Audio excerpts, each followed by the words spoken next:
What's going on, everybody? This is live stream 40, and the topic of the hour is going to be Afghanistan, 1 year after the fact that it fell to the Taliban. From the disastrous pullout of U.S. forces in Afghanistan, we're going to be kicking around the topic of what does Afghanistan look like nowadays, and what is the result of that disastrous pullout. And I don't know what these gentlemen are going to say, but my perception is it seems to be kept out of the U.S. media, and I think that's for a specific reason. So anyways, I'm going to open up the floor. I'm going to go around and introduce everybody. First and foremost, we got Les with Pegasus Tests, no stranger to the live streams. Les has his own logistics company. He also has his own training company called Polaris Tactics and Simulations Division. He also has his own YouTube channel called Pegasus Tests. Make sure you guys check him out, subscribe to him. Les is also the company commander of Bravo Company One Shepherd. If you've been checking out any of the One Shepherd videos that I've posted, he's also got his own One Shepherd videos up on his channel. But Les is the company commander over there, over in West Virginia. So, and Les was also a Marine in the early 90s and served in Desert Storm. Les, thanks for jumping on tonight. Glad to be aboard, Brent. All right, next, we got the good Doc, Dr. Christopher Larson. Doc is the original founder of One Shepherd, going Just 40 years quiet. strong. What's that? Did he fall off the face of the planet, or did I? All right. Well, I'm glad to be here. Anyways, all right. Doc is the original founder of One Shepherd, going 40 years strong. He was an Army NCO in the 80s, served in South Korea on 38th Parallel, hooking and jabbing with the North Koreans from time to time. He's an accomplished author, which I might add, he's published a new book called Op4 Smart Book, Irregular and Hybrid Threats. And Doc also has his own YouTube channel called Christopher Larson. Make sure you guys check him out. All right, next we got the good Bruce at Camp Armament. That is his YouTube channel. Yeah, he has a YouTube channel. He just never posts any videos. He also has an Instagram handle. And Bruce is no stranger to my channel. You guys can go and see him in just about every video I post. And Bruce is he is a currently working armorer. He has a background in security, armed security, I might add. And he just has some amazing work. If you guys check out his Instagram page on weapons and some of the projects he's done. But he brings that civilian perspective. Bruce, thanks for jumping on tonight. You're muted, brother. I was just going to thank you for the microaggressions, Brent. I don't know what happened to Chris, but he dropped off. All right, last but not least, we got my buddy Chad. Chad and I served together in Bravo Company, 1st Battalion, 23rd Marines. We served together in Helmand Province, Afghanistan in the 2010-2011 timeframe. Chad's a good buddy of mine. He also served in the initial invasion in 2003, and he went back and fought in the Battle of Fallujah with 1st LAR. Chad's studying to get his military doctorate degree, always brings an excellent perspective to the group. Chad, thanks for jumping on tonight. Appreciate you having me. All right, guys. Well, that is our panel. We lost the good Doc, but I'm sure he's going to jump back in here in a minute. So let's go ahead and kick this over to Les to kick us off tonight. Brother, you got it. All right. Well, 1 year since the shit show in Afghanistan. And yeah, that pretty much sums it up. It was a shit show. There's been absolutely no accountability for anybody in a leadership position. Matter of fact, as far as I can tell, the only person who suffered any consequence for what they did in relation to Afghanistan is Colonel Scheller, who, because he spoke out against it, they canned his ass. Miley's still got his, McKenzie still's got his job. None of them are worried about losing their jobs. So right now, 1 year afterwards, I'm willing to say at this point, we have learned jack shit.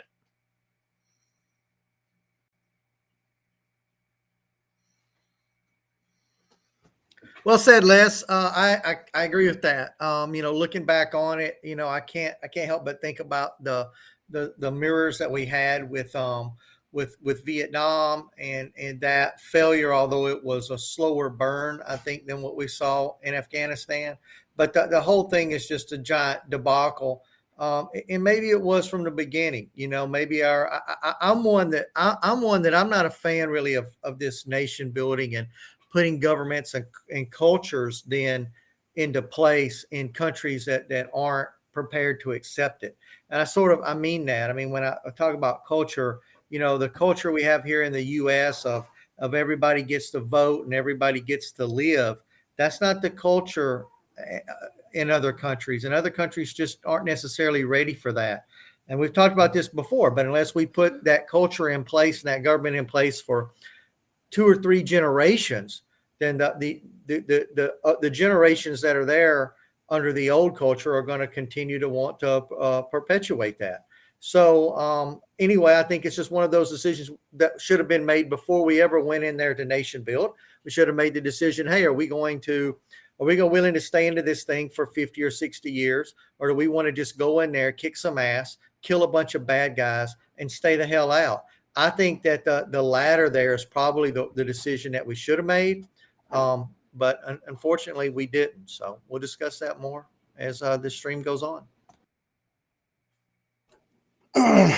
Bruce, I couldn't agree more.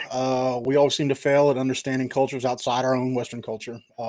That's the way it's been for a while. And that's something we can get to later. I'm going to keep this short and sweet. So let me start by saying I do have a personal link to this issue since I served there. The pullout was a disaster.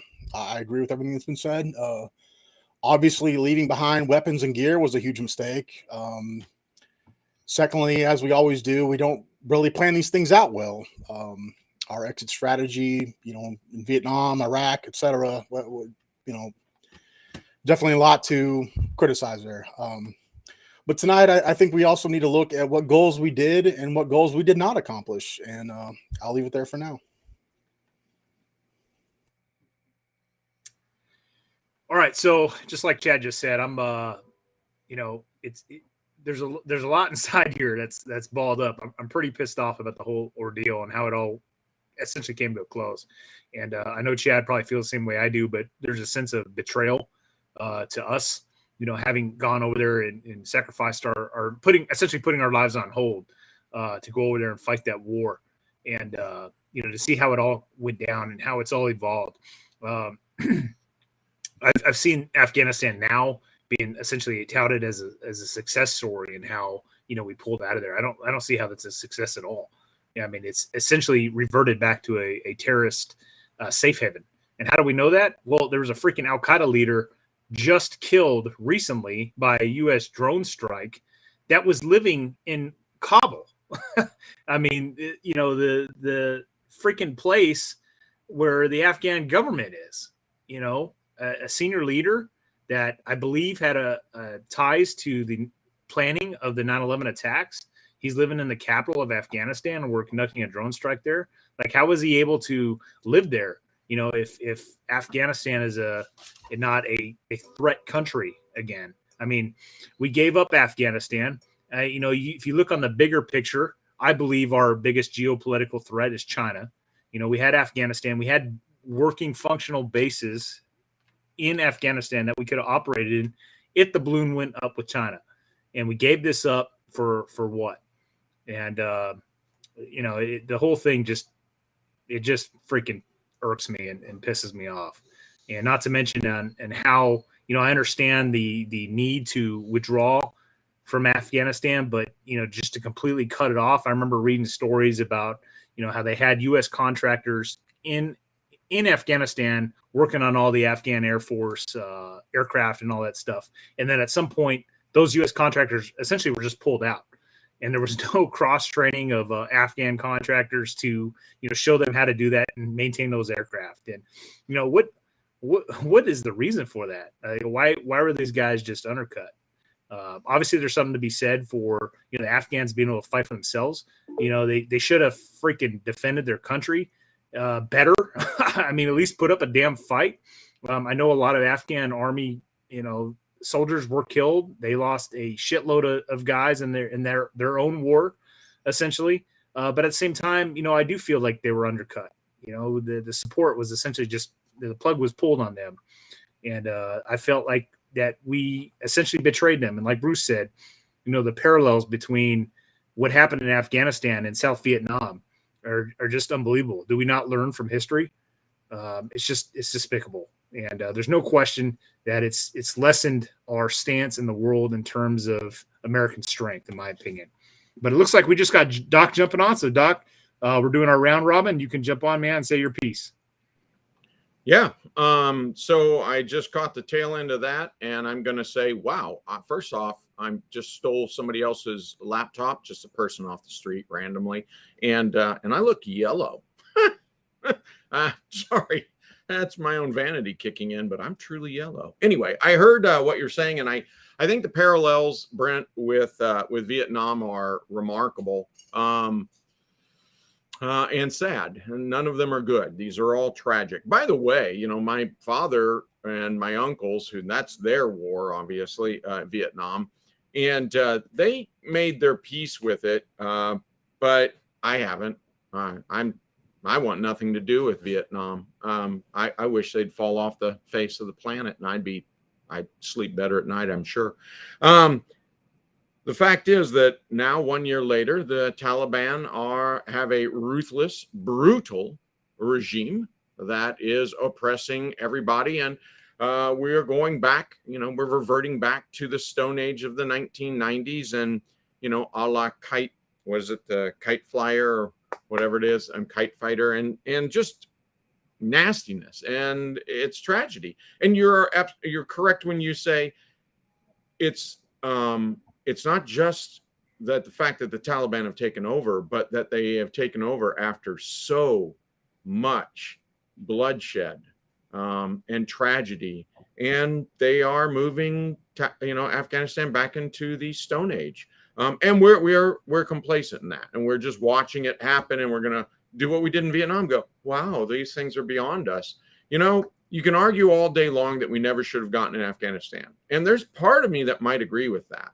There's part of me, I mean, other than the fact that the Twin Towers came down, but, you know, I could still say, well, there was other options that were far more palatable to us at that time. And you could say, well, we had no business going in Afghanistan. I have no problem with that. That's a valid point.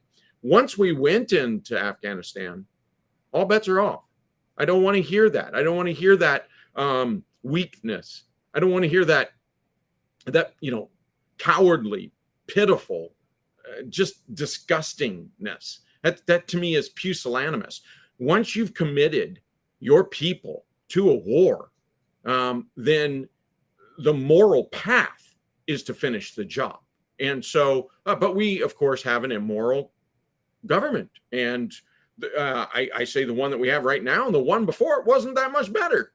And so, of course, we betrayed all of our allies across the globe. We betrayed the Afghan people. We betrayed their fighters, and we betrayed our own men and women who have served there. So I am very vocal about my opposition to us leaving. And 1 year later, of course, no one wants to talk about this. Exactly what has happened is exactly what was predicted to happen. And no one wants to see this. They all want to turn their eye and say, well, it wasn't a good war anyway, and I never agreed to it, so it's okay that little boys are being raped daily. Yeah, all right. So that's one thing. But that's not the end of it. Ukraine, we can, in part, link Russia's aggression in Ukraine to America's withdrawal and global sign of weakness. We can say that set the conditions. In many ways, it's not even part of the Ukraine conflict, but in one way, in one critical way, it is. It is saying to Putin, don't worry, the American government is far too corrupt, far too spineless, and has no political will to enter any fight. They just want to take care of their money. And so this set the conditions that Putin said, okay, I can go into Ukraine because America's not going to do diddly squat. And by and large, we haven't. Finally, you can see the ramifications to U.S. military readiness. I'm not talking about the political spinelessness. I'm saying U.S. military readiness is at an all-time low. In fact, people are beginning to compare it, and you can see that in the U.S. military recruiting woes, but you can compare this to the late 1970s, the post-Vietnam era, which saw the lowest state of America readiness, arguably, in our existence as a nation. So what's the impact 1 year later? Global wars, a weakened America, and a an oppressed Afghanistan.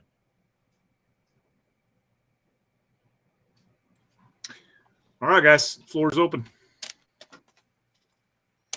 Yeah, all good points everybody's made here. I like the fact we've all come from a slightly different angle looking at it and stuff.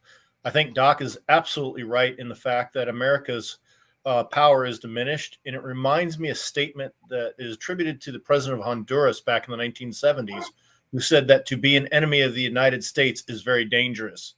To be a friend is absolutely lethal. You know, that's where I think our standing is. I think the only thing holding the line right now is we have literally opened the floodgates of supplies to the Ukraine. I think that's the only thing holding the Chinese back going into Taiwan. And I think every tin pot dictator has to think about that, because they're looking how fast we arm the Ukrainians and how the Ukrainians have been able to employ it effectively. And they probably do not want to take that risk. Yeah, I'm going to jump in here. So I'm by no means a general, right? You know, the overall strategy in Afghanistan, you know, why we were there for 20 years and not effectively able to, quote, win that war and be able to turn it over to a functioning Afghan government is beyond me. Because I remember, and I'm sure a lot of you do, there was a point in Afghanistan where there was essentially the war was won and there was nothing going on. I mean, America's number one focus was in the country of Iraq. There was hardly anything going on in Afghanistan. And that was shortly after being heavily committed there after the September 11th terrorist attacks. And, you know, how that war progressed to essentially nothing happening, nothing going on, to all of a sudden Iraq is calming down, and now we had to shift back to Afghanistan being the main effort is beyond me. How did it get to that point? How were we not able to close that up? And I'm going to take a page out of Chad's book here and recommend a book. And this is about Vietnam, American amnesia. Okay. This book right here talks about how effectively we won the war in Vietnam with the signing of the Paris Peace Accords in 1973. Okay. And then it talks about how the American Congress underfunded and essentially cut off the South Vietnamese government from all military funding. Effectively, these guys could not defend themselves anymore. Meanwhile, in the North, they're getting resupplied by the Soviets, the Chi-Coms, and effectively building up their military to where here we see in 1975 them crossing with armored divisions with tanks, right? And the South Vietnamese aren't even able to defend themselves because they're running out of ammunition. They don't have, you know, anti-tank weapons. They don't have a sufficient air force able to defend themselves, and they're just overran. So here we are going from victory in South Vietnam, victory in Afghanistan, and then years later, we snatch defeat from the jaws of victory. Once again, history repeats itself. Yeah. Before we get too in depth into all the bad that's going on here, because I know we're probably going to spend most of our time on the bad. There's plenty there, believe me, I understand. Let's talk about some of the good that we accomplished there. But before we do, I do want to give a personal shout out to a Marine that we lost there, who served with Brent and I, not in the same company, but in the same battalion with Delta Company. We were with Bravo Company. I got his information pulled up, Brent, if you don't mind showing that screenshot. This is Staff Sergeant Jeremy Smith, and I want to give him a shout out because in actuality, Staff Sergeant Smith and I served together in 1st LAR before we served together in Afghanistan. He served with Delta Company, 1st LAR, when I was in LAR, and he was essentially one of my junior Marines, and he was killed in action in Afghanistan on April 6, 2011. So I just want to give him a shout out, but I digress on that. What did we accomplish? What did we actually accomplish in the long time we were there? Call this a silver lining, if you will. I know there's a lot of bad that happened there, but I'm trying to find some good in the bad. It's a short list, but let me kick this round and get your guys' opinion on this. First of all, we showed the Taliban and Al-Qaeda they aren't untouchable, especially after 2011. 2001. That they aren't untouchable. That and in tying in with that, Osama bin Laden was killed. That was kind of our primary objective going in there, was to find him and we did take them out. I think we did take a lot of the wind out of the sails of some of the radical Islamic terrorism. We haven't really had a large scale attack in a while, us or our European allies. So I did think it's kind of I think it was George Bush who said, let's fight them over there, so we're not fighting them over here. I think we were somewhat successful with that. So there is some good amongst a whole lot of bad. So I open that up to the floor. Maybe you guys have some further comments on that. Yeah, I would agree. I'd concur that we killed a whole lot of freaking enemy in both Iraq and Afghanistan, I might add. So there's definitely good in that. We killed generations of terrorists, but unfortunately, you can't kill them all. And they're going to come back. Yeah, Yes. and there's some parallels too here. We left and we see the problem. Now let's look at Doc's experience fighting in the DMZ. What would have happened if we left then? There was something that leaving, you got to leave something behind. We didn't leave.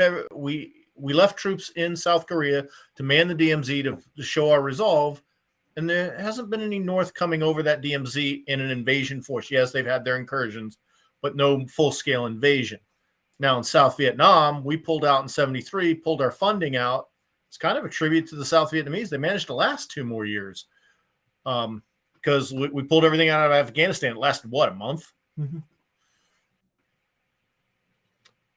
Yeah, That's I mean, good. Go ahead. I was just saying, good point, Les. Let's do remember Staff Sergeant Smith, and let's remember all those like him that perished over there, or those that came back home and were in bad physical condition, missing limbs and suffering from burns and eyes and all those terrible things that come out of war. That's the real cost. That's the real sacrifice that our men and women made while they were over there. And I know we all know that. It almost goes without saying, but for the viewers, you guys remember that that they went over there and served their country. And a lot of them didn't come back home, and a lot of them have a lot of battle scars that were able to make it back home, both physical and psychological in some cases. But in terms of thinking about just the failure of pulling out, that's what this anniversary, what we're really talking about here, this remembering this 1-year anniversary. Yeah, that's obviously, I mean, I think on anybody's account, that's a failure. And a lot like Vietnam, when you've got Congress controlling the purse strings, and I've talked about this before, maybe this is a flaw in our form of government. When you have Congress controlling the purse strings, and you have a Congress that might not be the same Congress today that it was 20 years ago when we committed to this thing, then they can end that. They can effectively end our involvement at any time. Because for the United States military to be involved in a country, whether it's Vietnam, Afghanistan, or Iraq, it takes a tremendous amount of funding. We all know that. And when they cut off the funding, it's over. And they effectively did that in Vietnam. And they essentially have done that in Afghanistan as well. They simply say, we're not going to, if we don't provide any more money for you to go fight, you're not going to be fighting very long, because it takes a tremendous amount of funding to feed the war machine that we have created in this country. It just needs a lot of money. It's a high tech military. And same thing with the Afghans. Without the support being there, I don't think we had that many troops left behind in Afghanistan, which brought Afghanistan relative stability. The same thing was really true for Vietnam as well. We could have left behind a relatively small amount of troops and yet kept the North or South Vietnamese funded and trained, and been a big enough deterrent to maybe make the North Vietnamese and their suppliers, China and Russia, from wanting to push them further south. Same thing in Afghanistan. That relatively small amount of troops that we left behind with a private support group, which a lot of it had become private at the time, could have absolutely continued to stabilize that country. But for how long? It's almost in perpetuity. I've just pulled this arbitrary number out of the air, but 60 years before you get 2 good generations behind you, and the one generation that remembers the way things used to be under the old Islamic medieval rule are old men and not really capable of overthrowing a government.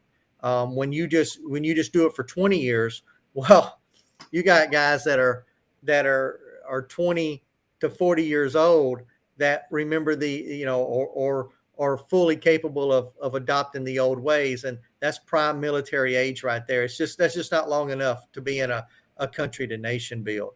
But just to circle back around, I do want everybody to remember those that were lost over there. We talk a lot about the material that we left behind. Yeah, absolutely. The money that we wasted, absolutely. But most importantly, it's the lives that were damaged or were wasted over there. Yeah, I mean, so it's a cup half empty, cup half full sort of thing, Chad. I agree with you. I mean, if you are a terrorist organization or you're a insurgency and you want to resort to terrorism to get your point made, I think the message right now is, yeah, that will suit you. It may, if you extend that out over a long enough time and become a thorn in everybody's butt long enough, that you may get your way. Just be very, very careful not to go too far, or the powers that be, which include the United States, will invade the country, run you into the mountains, put you into caves, and set you on fire. And so there's no question that, a whole generation, not a generation, but multiple generations of terrorists were lost, and insurgents and guerrilla fighters were lost in Afghanistan and Iraq. And so I think this does say that, whoa, hold on, don't piss them off too far, because their resolve does kick in at that point. You want to be shocking, and you want to be, an annoyance, and you want to strike some fear into their heart, but you certainly don't want to become so prominent that they say, oh, now we all have to come kill these people until they're dead, because we did that. But the weakness, why we got here, and we could say this about Vietnam, we could say this about Somalia, we could say this about so many fights that we've been in. I'm going to point out what you guys already know. The United States Congress abdicated its authority and its responsibility. It did not declare war in Afghanistan or Iraq. And why is that so critical? Because first off, it gives us the legitimacy, our government, the legitimacy to prosecute the war. It gives them the purse strings. It says, hey, you have the legitimacy to prosecute this war. Oh, by the way, a plan of action, a strategic plan of action is required. And Congress abdicated all of that because, of course, they're wickedly evil people. And so that's one problem. The other thing that a declaration of war is it gives you continuity when one presidential administration or the American people finally wake up and say, oh, I'm going to kick all of these evil bastards out of Congress. They're no longer going to be my representative. Of course, that almost never happens. But the point is, when one new regime comes in, a declaration of war gives continuity to that, so that you're not just on the next president's whim. Well, I have dementia, so I'm just going to pull out of, Wisconsin. Dude, it's called Afghanistan. Yeah, that one. I mean, come on. Wow, I just used a Biden-ism against Biden. Come on, man. All right. Anyway, so this is the big thing. This was the weakness of the entire plan. And if you wanted to argue back in 2001, 2002, why we shouldn't have gone into Afghanistan, and you had thrown that in my face, I would have backed up and said, yeah, dude, you're right. I'm on your side. Let's not go into Afghanistan. Not until we have a declaration of war by Congress, for all of those reasons. Right. No total war, no total victory. That is absolutely correct. So the other thing is, look, you've heard me say it. I swear I'll say it again because it bears repeating, but I won't beat it to death. It takes 60 years to win. This is what you don't believe me. You don't have to believe me. Go look up Rand Corporation. That's the Rand think tank. Look up their book, How Insurgencies End, where they study, about 100 insurgencies, some of them still ongoing, and they're historic and everything else. And what they find out is how insurgencies end. Well, it takes 3 generations. That's 60 years. Here's how it goes. 20 years to win the peace. Oh, how long were we in Afghanistan? 20 years. Yeah, 20 years to win the peace. This is general rule. Sometimes it's faster, sometimes it's slower, but just think about a generation. 20 years to win the peace, 20 years, 20 years to win the war, 20 years to win the peace and the economy back, right? So it's the economy you're really worried about. And then 20 more years, one more generation to set the expectation of representative government. 20, 20, 20. Win the war, win the peace and the economy, win an expectation of representative government. 60 years, baby, you can leave. Well, how do you do that? And it's called, Dr. Carl Slyku put forward the ink dot theory. Actually, I don't think it was all Carl Slyku, but nonetheless, he was one of the proponents. The ink dot theory says you go into Japan and Germany and South Korea and Italy, and you set up a military base, and then you bring in all the dependents. You bring in mom and the kids and the dog and the cat, and you put them into school right there in that military base. And of course, all the Germans or the French or the Italians or the Japanese or the South Koreans, they start building up their businesses all around your military base so they can get that American dollar because everybody likes that. And from that, like an ink dot spreading out across a porous piece of paper, you get more and more people that want this whole Americana idea. They want the prosperity. They want the stability. They want there to be self-directed. They start liking this idea. Well, lo and behold, you go across the country and you set up not one, but 12 different military posts. You move mom and dad and the kids and everybody else in. You put in swimming pools and theaters and base exchanges and a Walmart right outside. Ba-boom. All these ink dots start permeating that piece of paper until they connect. And that's how you do this over a 60-year period. When you fly into Afghanistan, you would have seen universities and ski resorts. That's how the ink dot theory works. That's the whole game plan. No one was articulating this, and that's because they didn't have the authority to articulate this because we had no declaration of war. Yeah, you're absolutely correct. I think it was General Mattis who said U.S. doesn't lose wars, we lose interest. And so that's why we're not there for the extended period of time. So, yeah. What's this article you got pulled up, Chad? I was going to get to this a little later, but I can get to it now. Strategically, I think we made an absolutely huge blunder pulling out, and this is the reason why. Now you got China and Russia working with the Taliban, looking at them as a potential ally. China's looking at investing a lot of money in Afghanistan.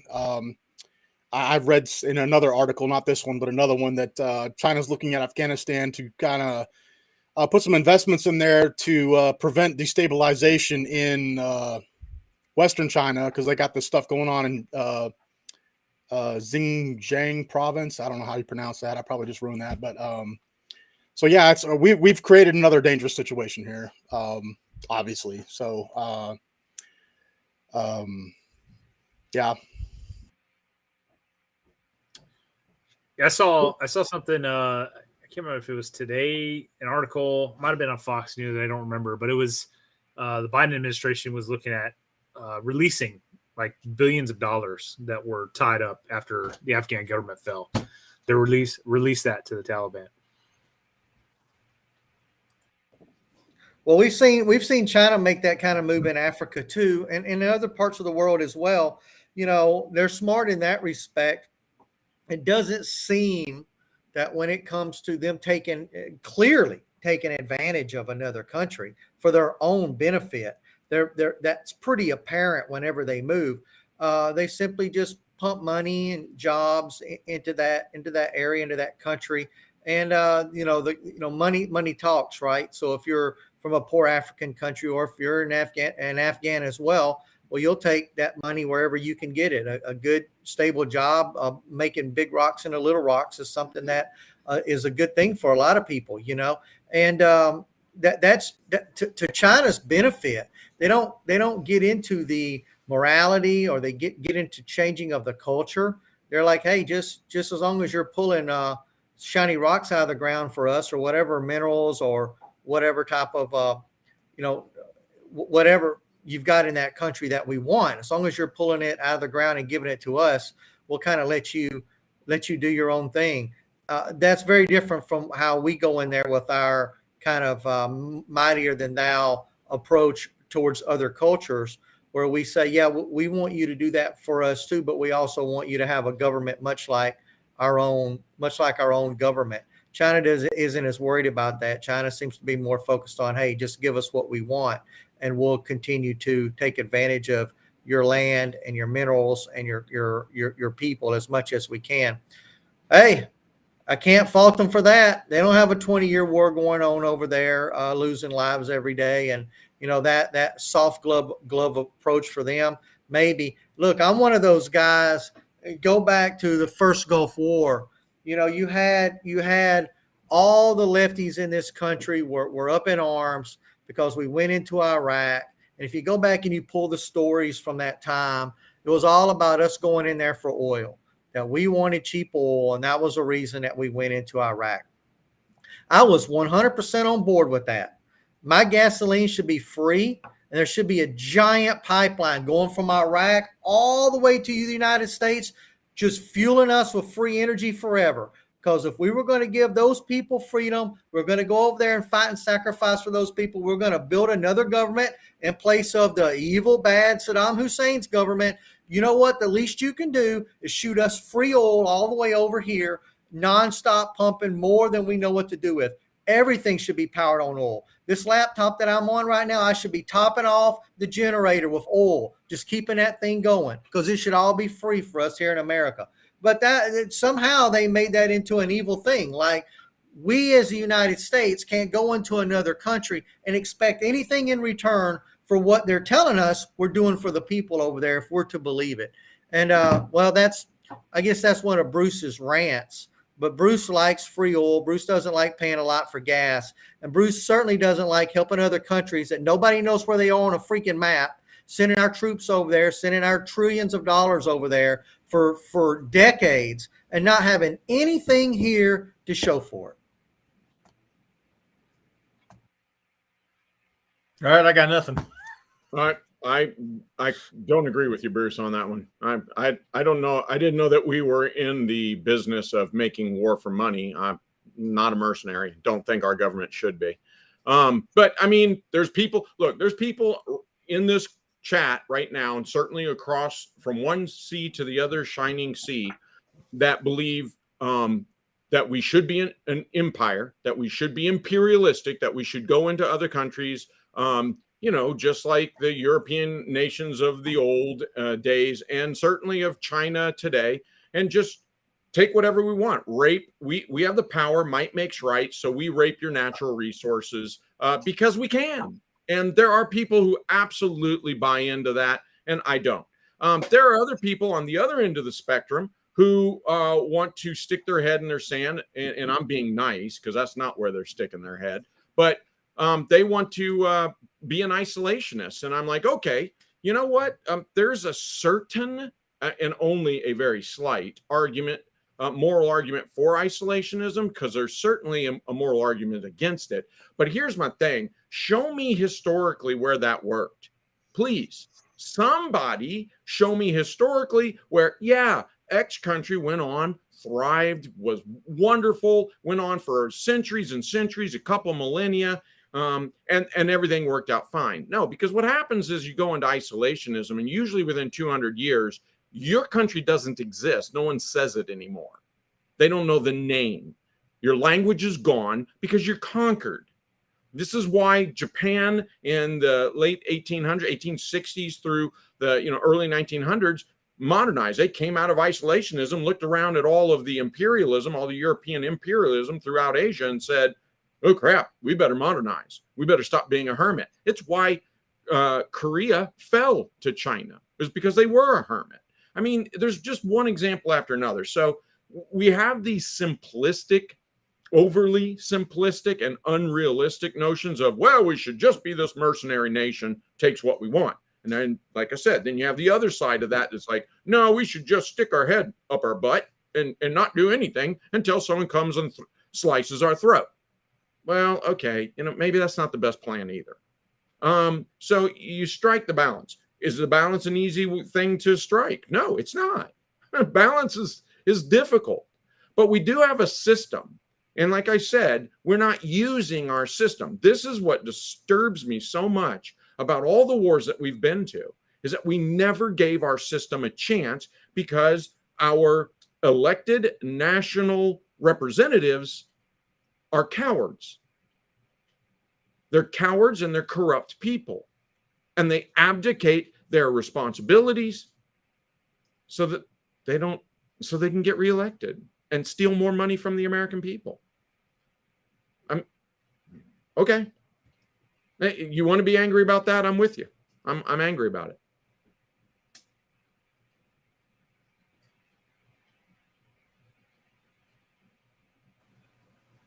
Bueller? Come on, Chad. I know you can bring this together with your big brain on historical cultures and governments and what Well, works. let me throw this out there as maybe it's the same topic but kind of shifting slightly. I think we gave up a strategic opportunity when we left Afghanistan. We know there's some strife going on in parts of China having to do with the Uyghurs, the Muslim citizens there. You know, a lot of foreign fighters flooded Afghanistan and Iraq to fight us when we were there in the name of jihad. Why in God's name we left there when we could easily have used propaganda, whatever? Hey, Afghan citizens, you know, Taliban, hey, this is what's going on in China right now. Maybe you should go over there and blow yourselves up. Maybe we really lost out on a strategic opportunity. So I'm just going to throw that out there. I don't necessarily agree with that, but I'm just throwing it out there for a topic of conversation.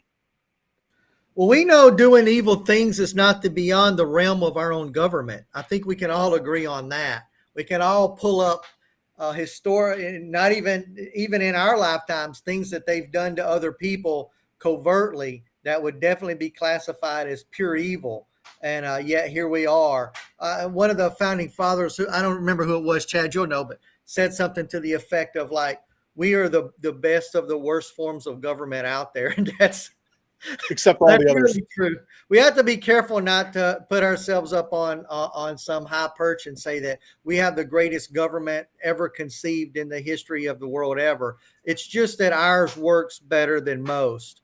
And so Chad, I agree. I mean, we had a fantastic opportunity in Afghanistan to make a transition to where if you keep the people working and you keep the people busy, this is true in almost any country. And it's true in this country too, and I'll tell that in a minute, but if you make it to where their life is easier with us than without us, then over time, more and more people will become accustomed to that and will want that. You've got women voting, then you got women wearing pants, and you got women not covering their faces, and so forth and so on. Well, those women will have an effect on the men. I know this because I live with one. And so their constant nagging in the background will sometimes has a long-term grind down effect on a man's. You guys know where I'm going with this, all right? On a man's strength. Yeah, I'm watching Bruce storm a couch with force. He's finally like, fine, spend the $40 on that dress. I don't care. When initially he said, no, you guys know where I'm going with that. But that maybe that's a good thing. It certainly worked out in this country. And even in my lifetime, I've seen some of those changes. So where was I going with this full round though? But even in this country, right here in the United States, we've got a government that, because things are so good for us at home right now, and I got a buddy I talked to about this. He's always talking about how this country is going to shit and how it's the worst it's ever been, and there's no hope for America moving forward. This one thing happened, and now America's all gone. I hear this from him every week, and it's a different subject. But what's my question? Well, why don't you go do something about it?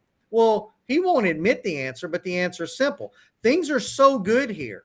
He lives in a $500,000 home. He's got 5 kids. He's got a mail order bride. He's got a TV in every room. He's got the internet at touch of a fingertip. Everybody's got a phone. Everybody's healthy. Kids are in school. Dental plans.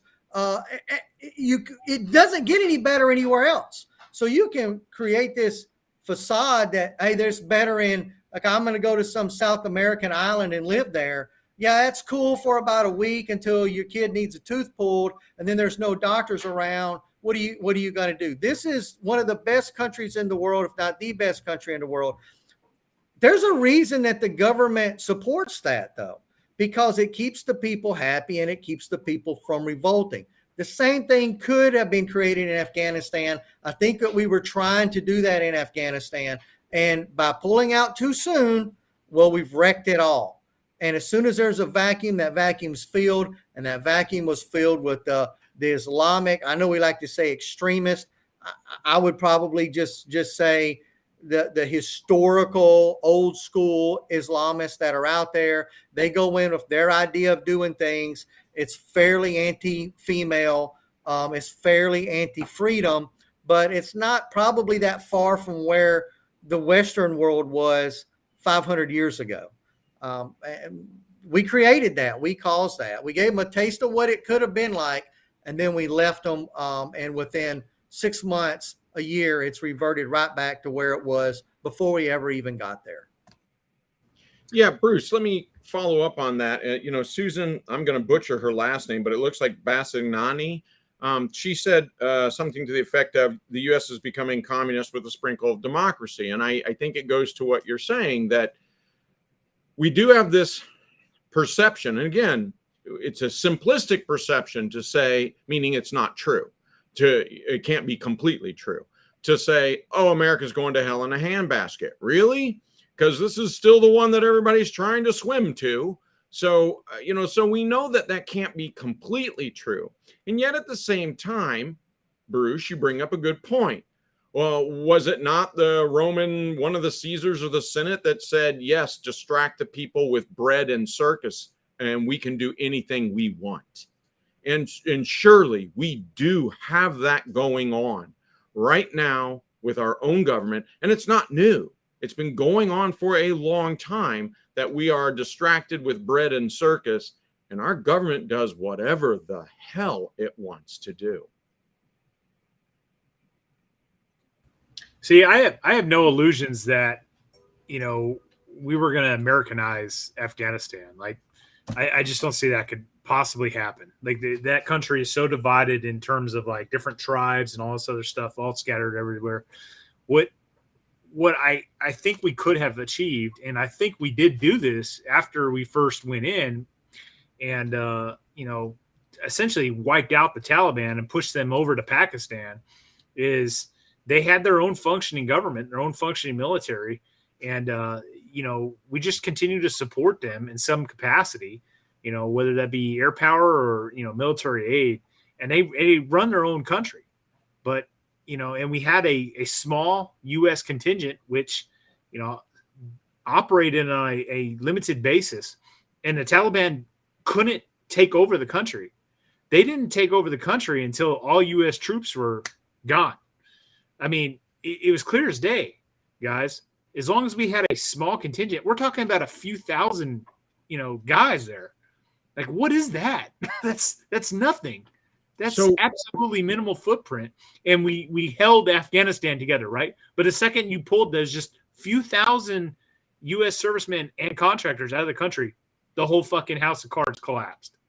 I mean, that wasn't much to ask to keep a strategic location for a possible war with our biggest geopolitical threat in the world, China, and all the other benefits of, keeping terrorism at bay in the region for just having a small footprint there. I don't think that was much to ask. I don't understand the whole, we got to get out of Afghanistan. Guys, this was a forward operating base for us in terms of the global war on terrorism, as well as a possible war with China. Like, why would we give that up? That just, it kills me. Because there's no strategy. There was never any plan. I forget which general said it. Said we didn't fight for a 20-year war. We fought 21-year wars, and we won 19 of the 20. If we had a strategy, wow, well said. I don't want to skip over that. We didn't fight a 20-year war. We fought 21-year wars, and we lost the last one. Dude, that's profound. Yeah, wow. Well, it's the truth. I mean, we were always winning. when our fathers left Vietnam, every single one of them could say and make an absolutely true statement that we were winning when I left. And everybody I know who went to Afghanistan and fought could make the exact same statement. We were winning when I left. And I use South Korea as the example here, and I'll use it again. We gave them a shield. We gave them the shield that says your government will be stable while you figure it out for yourselves. And by the best I can tell, don't call me the greatest authority on this, but it was about the mid 1980s when the authoritarian dictatorial governments switched over to being representative and stuff. And it went to the students protesting in the streets being swept away with water cannons to having a voice and saying who got elected and what went down. And now you see the truth side of representative government in Korea because they have scandals and people are held accountable. Kind of just like we used to be. Not anymore, but like we used to be. And that was because there was the shield that we were there that was provided, that there was this tripwire, the 2nd Infantry Division, and then the associated Air Force units. That when those guys got in the fight, all the rest of us were coming to play. And we went and did Team Spirit every other year to show them our resolve and prove that not only say we're going to show up, we can prove we can do it. Man, you were so spot and that on. kept the North. I mean, Les, everything you said, look, I mean it seriously. This is like really profound thought. And it's something I've been trying to say. And I think a lot of people, they just don't know their own history. And I can't blame them because, as you'll find out, this history was specifically hidden from them. It really was specifically hidden. Look, we won the war. Really, you say, well, it was armistice by 53. Let me tell you, there was some big shit that went on in the 50s, in the late 50s in Korea, right? So we were winning this war, really like getting that stability. And it blew up again in the 60s. You guys know that there was the Second Korea War in the 60s. So we were winning for 20 years, the peace.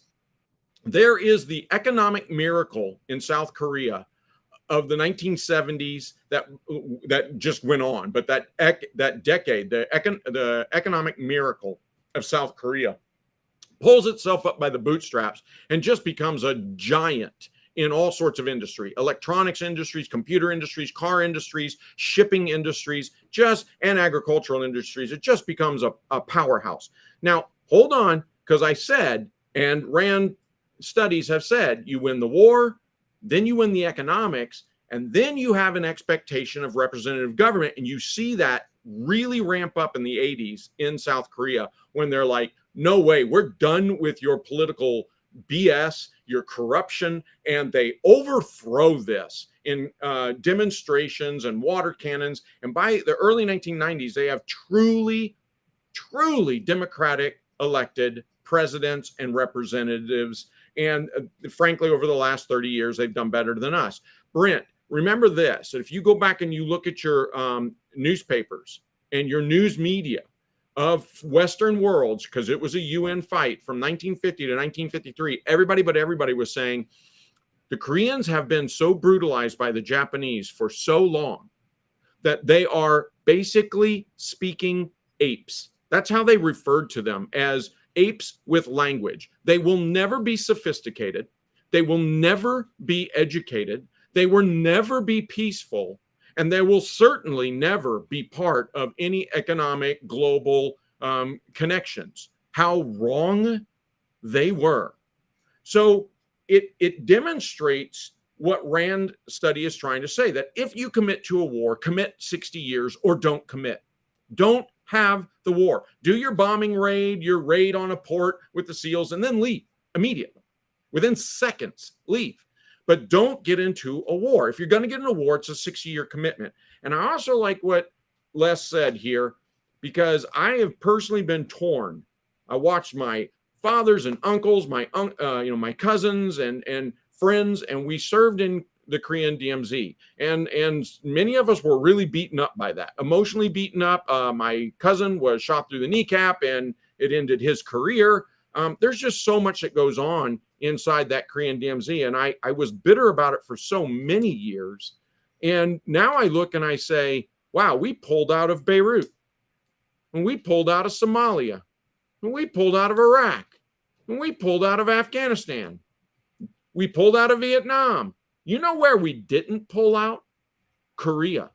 And everybody says, wow, Korea, the forgotten war. Yeah, it was the UN's greatest loss. It was the biggest victory of the UN and arguably the biggest victory in foreign war for the United States military. When you look at the ramifications of that success, and it was all begotten, as Les said, by this DMZ and this covert war on the DMZ that was hidden for decades until 2005, American military didn't even admit that a war was going on there, that had lost over 1,200 U.S. Servicemen, thousands wounded, 50 some odd taken prisoner of war. None of this was even, this is all way post the Korean War. That was all hidden from the American people so that the American people couldn't quit, so that they couldn't complain to our spineless, corrupt politicians. Our politicians didn't know that a war was going on. DOD hid it from them. And as wrong, as immoral as that is, it worked. No, you're absolutely right, Doc. And you go back to the politicians and how they misread some situations. Somalia is a great example. The American public was highly incensed when the images hit CNN of our soldiers being dragged through the streets in their underwear, their dead bodies being nailed to doors and other such things. Any president, be it Bush or Clinton at the time, could have easily said, fine, send in the Marines, send in the airborne, flatten the place. Could have done it, no problem. They don't even understand the geopolitical situation because every U.S. president worries about back home because the old saying goes, what does every first-term administration want? A second one. They're not worried about the country downrange. They give a shit. Korea just happened to work out, so we're willing to reinforce success. Why do we leave troops in Germany? Because the Germans are pretty damn pacifist. They don't cause us any problem. Neither do the Italians. So it's real easy to have troops stationed there. Matter of fact, Germany's good duty station from anybody I've ever talked to who's been there. Why do we still have troops in Japan? Because the Japanese are not a problem.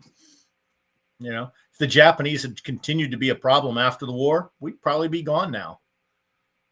And the Germans were a problem after the war. Do some research on what's called the Circle C Cowboys, the U.S. Constabulary Corps, about how they were having to police up the remnants of German units. That went on all through the 1940s, long after the war was over, having very big fights and rounding up the last of the Nazis and stuff. It didn't just stop on in May when the war was over. But Germany's past. Same for the Japanese, but not on the homeland. It was on distant islands. They were still cleaning up stuff in China, Korea, and some of the islands. Yeah. Well after the war. Mm-hmm. Yeah, but most of it was low key. The government could keep a wraps on it, and by and large, those governments got real peaceful real quick. But the countries that cause us too much trouble, we leave. My friend was on General Nash's staff. Hey, let's real quick. Chad's got to bounce. So, Chad, do you have anything you want to say before you can pop smoke? Yeah, I'll make this real quick. So just to kind of summarize everything, at least on my part, leaving Afghanistan was a blunder. I think Brent said it best, that we left our tactical foothold in that area by leaving, amongst other things. But I'll just end with this. Again, shout out to men like Staff Sergeant Jeremy Smith, who gave their lives in Afghanistan. We love you guys. I take that very personal. I try to give a shout out to any veteran who lost their lives. They're the real heroes. I'm certainly not a hero. I don't think Brent considers himself a hero. The guys who are heroes are the ones that didn't come back. So I'll leave it at that. Gentlemen, have a good conversation. Semper Fi, brother. Yeah.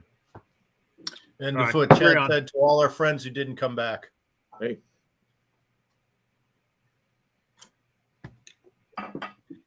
I do want to call out Risky Krisky is saying, and I absolutely agree with you. He said, what's the quote? I wrote it down.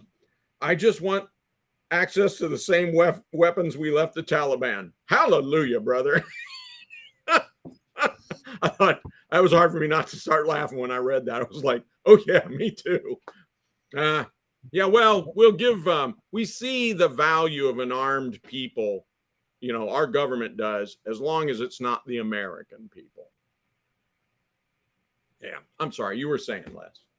Oh, well, just to follow up, my friend was on General Nash's staff when we went into the fight down in Bosnia, and there had been a tussle between American and the Serb forces, and the Serb general said to General Nash, "You're going to be gone soon. We already learned. We only have to kill 18 of you."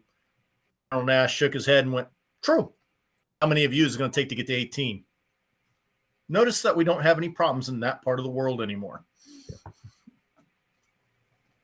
On that, I always see this shit. It drives me absolutely freaking wild, right? So it's, the unbelievable praise for, the NBA and the Viet Cong and then the Taliban, right? Oh, they're the victors. They won. And they, it's always pictured that they just completely defeated the U.S. military. Guys, not even remotely close. Matter of fact, I think Doc Larson was talking about how successful the U.S. military was in Vietnam and combat operations. You watch, and Bruce and I are working on this soon, but we're going to have one of these uniform gear and equipment videos for MACV-SOG. Look at the stories of MACV-SOG operating, in Cambodia and Laos, and how just a small reconnaissance team of like 6 guys, only like 3 of which would have been Americans, the rest Indige, and they are wiping out freaking hundreds, if not thousands, of MBA through firepower and air power, operating in those clandestine theaters of operation. If that's not a testament to, American military power, I don't know what is. And the same as Afghanistan. I did a quick Google search. So if this is incorrect, I'm sorry, but I'm sure it's in the ballpark if it's not correct. But to hostile fire or hostile action, we lost 1,921 servicemen. Total, we lost 2,448. So that's accounting for all your accidents and things of that nature, maybe friendly fire. Guys, that's one battle in World War II, right? Yeah, so that's noon on the first day of Iwo Jima. Yeah. In 20 years of combat operations in Afghanistan, we lost less guys than we lost in one day on the September 11th attacks, right? We lost just short of 3,000 people on the September 11th attack. And in 20 years of combat operations in Afghanistan, we didn't even come close to that number. That's just a testament to American military combat operations and capability. So, all this bullshit about the Taliban being these fucking great fighters. Guys, we kicked their ass. In both Afghanistan and in Iraq. They hid in Pakistan and all this other stuff. Going back to the comment about waging total war, we did not wage total war in either of these theaters of war, right? We haven't waged total war since World War II. And it's unfortunate that that is not a lesson we have learned from going Korea forward. Because honestly, if we wage total war, guys, there's no comparison. Imagine going into Vietnam and B-52s were given the green light to just level North Vietnam. Imagine how quickly that operation would have been over. So, I don't know why our country has this notion that it has to have restrictions on stuff. Like, why do they keep doing this to our U.S. servicemen? I remember in the Battle of Najaf, when we first kicked off the Battle of Najaf, we could not call in Arty because we were fighting in this, 1,000-year-old cemetery that was very important to the Muslim religion, or at least the Shia Muslims. It wasn't until, balls deep into like day 2 when the enemy's dropping freaking 120s on us in their cemetery that they're like, finally, okay, fine, we're gonna lift this restriction.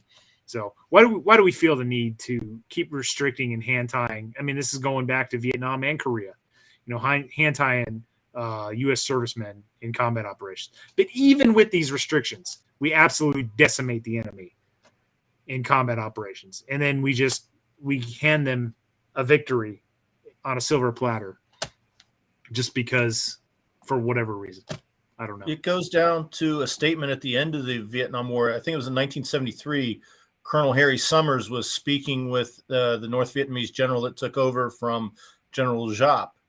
And after the negotiations completed, he turns to him and he says, every battle, company size or larger, we kicked your butts. And the general, that's true. It's also irrelevant. And to your point about total war, I think the conventional wisdom of the day, whether it was correct or not, was that if it goes too far, then the commies are going to nuke and it's going to go nuclear. And nobody wanted that. And Bruce, I apologize. I didn't mean to cut you off, buddy. No, I didn't mean to cut you off. I was just looking at what David Rees said. He said in 1979 in Iran, we could not load our weapons. No, David, that's been going on for a very long time.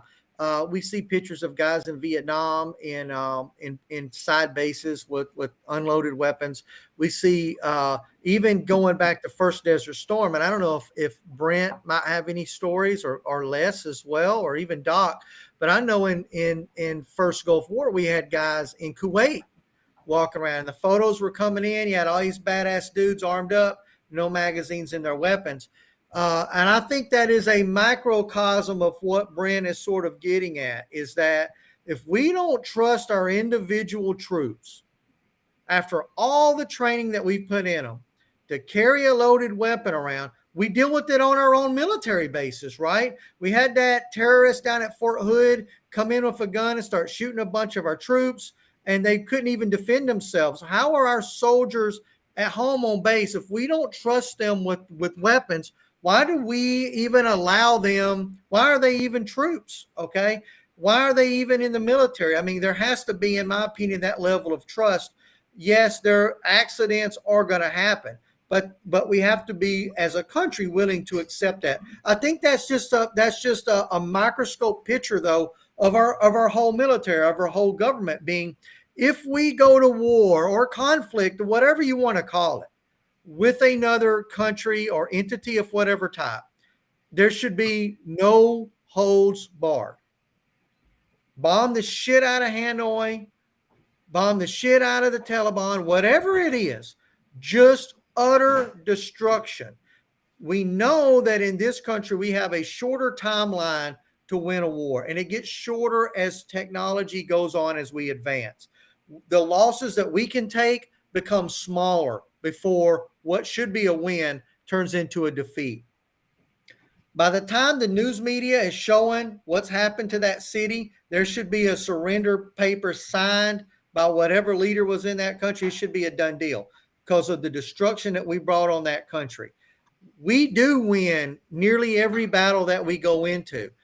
Brent's right. You look at Vietnam, in every case, I can't think of a situation where our troops, regardless of what branch they were with and regardless of what year it was, didn't absolutely dominate the kill ratio on that battlefield, regardless of what the battle was. But the problem with that is nobody remembers that. Nobody cares.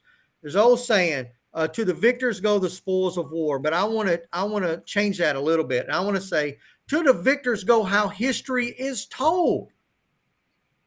Well, that's just it, isn't it? I mean, that's what Brent is talking about. Look at Hollywood making movies about Vietnam. And since they know what happens in 1975, in April of 1975, making a movie, let's say right now, today, 2022. Well, we know what happens in 1975. So the movie we're going to make about 1968 is going to be this defeatism. And America is a bunch of dope smoking, idiots that will fall over in their own canteen cup and drown because of the dynamic, powerful, North Vietnamese. And of course, again, just laughably bad writing, but it's also it's, as you said, Bruce, it's the victor, so to speak, tells the story. Now, it's really interesting because I just said Hollywood's telling that story. Why do I call Hollywood the victor? Well, news media. The news media is the enemy. Let me get this straight. The news media, the U.S. news media, is the enemy of the United States Armed Forces. And right now, I'm sure any professional soldier who's above the rank of, say, captain is saying, whoa, don't say that. Why? We work in collaboration with them. No, they don't. You bend over backwards for them and they do whatever the hell they want. Want to know why? Want to know why? You do. You want to know why? Here's why. No declaration of war. The news media has often been called, the fifth column of government, the fourth branch of unofficial branch of U.S. government, of federal government. But what I mean by this is when you don't have a declaration of war, 500 and some odd representatives voting for war from Congress, right? That's their job. Then you have the Presidential Powers Act. So you can blame everything on just one dude. I can blame everything on just one dude. Remember that? Remember Bush is a war criminal? Remember that mantra? I do. Okay, so does Pepperidge Farm. Anyway, sorry, I had to do that. Anyway, the point is that the news media is looking to sell. They're not a conspiracy. They're not smart enough to be a conspiracy. They sell money, and that's their censorship. And so they'll turn on anybody that they think they can make a dime on. That's just it. They're very, very Machiavellian. But that may not even be the right word. Actually, more mercenary. They're just about money. It's bloodlust. And so when you have only one politician to blame, that politician is running around going, are we going too far, guys? Are we going too far? Am I going to get in trouble for this? Don't think so. Think of Bush Sr. Think of Margaret Thatcher, right? And think of the mile of death, the highway of death coming out of Kuwait City when we bombed the Iraqis that had sacked Kuwait, tortured and raped Kuwait, and then they tried to escape, and we blew them into Kingdom Come. And there was just burnt bodies littering miles and miles of highway. And it actually wasn't even one highway. That's actually the other thing. It was actually several highways, and they were just all smoking and burning.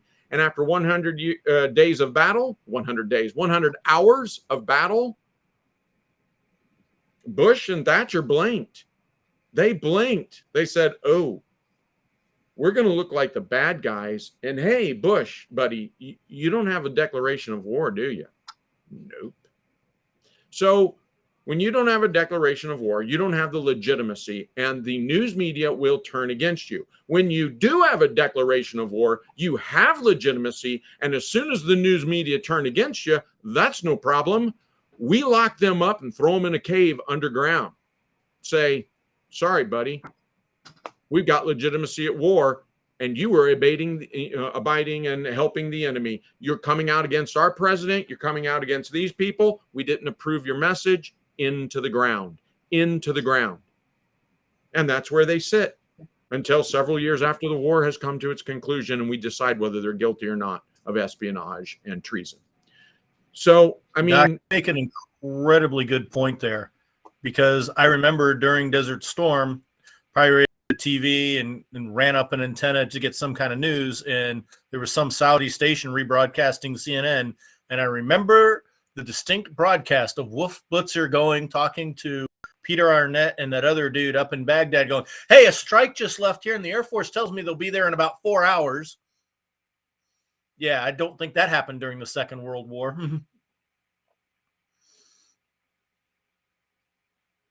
Nope. And it was actually parents. If you remember, it was parents calling saying, who the hell are these people? What are they trying to get my kid killed? And it was calling into the White House, to Congress, to the news media, and that came in on them and said, we're pulling all of your passes. That's actually what DOD apparently had said to all of them. Get out of country right now. And they went, no. We'll play nice. We'll play by your rules. We won't do censorship, but we won't release the news story until you approve it. So I think one of the differences, kind of between World War II and everything post World War II, I guess Korea was sort of a transitional state, but certainly by the time we got to Vietnam, is that the media during World War II worked in conjunction with the federal government for what we call, the greater good of the mission of the country, right? And that there were stories that they held, not just stories, photos. I mean, there's tens of thousands of photos post Hiroshima. If anybody wants to go and see little kid skeletons strewn all over the ground, but you didn't see that after the war until far after the war. A lot of that stuff remained classified, and some of those photos were in private hands, but they agreed not to post those photos. Here's what happened, though, is that over time, the for two reasons. One, communication became much easier, but more importantly is that the media became very cynical of what our government was doing because our government had lied to the American people time and time again. This is just payment, in my opinion, for the government doing bad things generations ago. And now any story that the government released becomes under scrutiny by the news media, particularly if that president or that government is considered to be not aligned with the ideological views of the media. The media shouldn't have ideological views, but they do now.